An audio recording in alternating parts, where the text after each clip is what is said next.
Senator Blumenthal.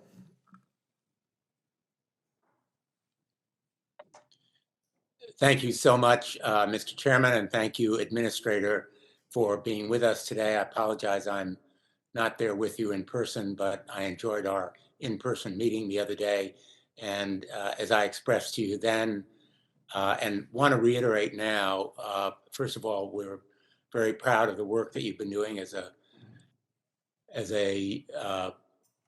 former resident of Meriden and Southington, a native of Connecticut.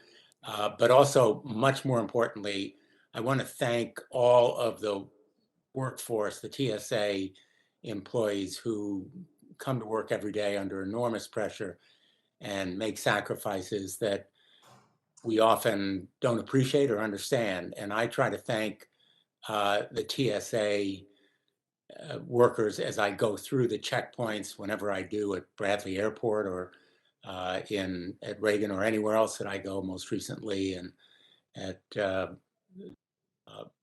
JFK going abroad. But they are true heroes, and I want to just reiterate the point that has been made before about pay equity. It is so important that they receive the same compensation, benefits, and treatment as other federal employees, because certainly they serve with the same kind of dedication and sacrifice as others do.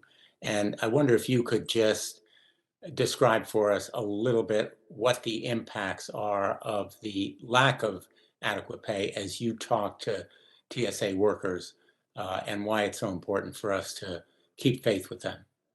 No, thank you, Senator, and thank you for the opportunity to meet with you in your office. I too enjoyed that conversation very much, and am a proud former resident of the state of Connecticut, my state of birth. So I appreciate you mentioning that, and for your leadership as a member of the Senate and prior as the Attorney General for the state when I last lived there. With respect to adequate pay, it's absolutely critical for us to adequately pay our workforce. I mean, I can imagine if any of us knew that somebody doing the very same job that we were doing, working for this very same employer, the federal government, we learned that we were making 30% less for doing a similarly classified position. I mean, it's just fundamentally unfair. It's not right. We shouldn't stand for it, and it has significant impacts on the workforce. I mean, you're working very hard.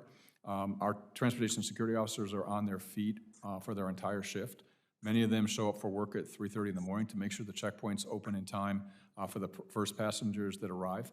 And they have a job that has significant responsibility attached to it. They cannot make a mistake in the work that they do, because if they do, then some passenger or some passengers' belongings might get into the sterile area of an airport that shouldn't be there or on board an aircraft. And so I have enormous respect for the work that our transportation security officers do every day, and also their leadership at airports that supports them. Thank you for mentioning Bradley International Airport. And this job is very hard too, particularly now when you think of the rapid resurgence, thankfully, of growth in the aviation industry. When passengers get frustrated, and I understand why they do, the people that they see at the airports are going to be the transportation security officers or the gate agents, or when they get on board the aircraft, the flight attendants.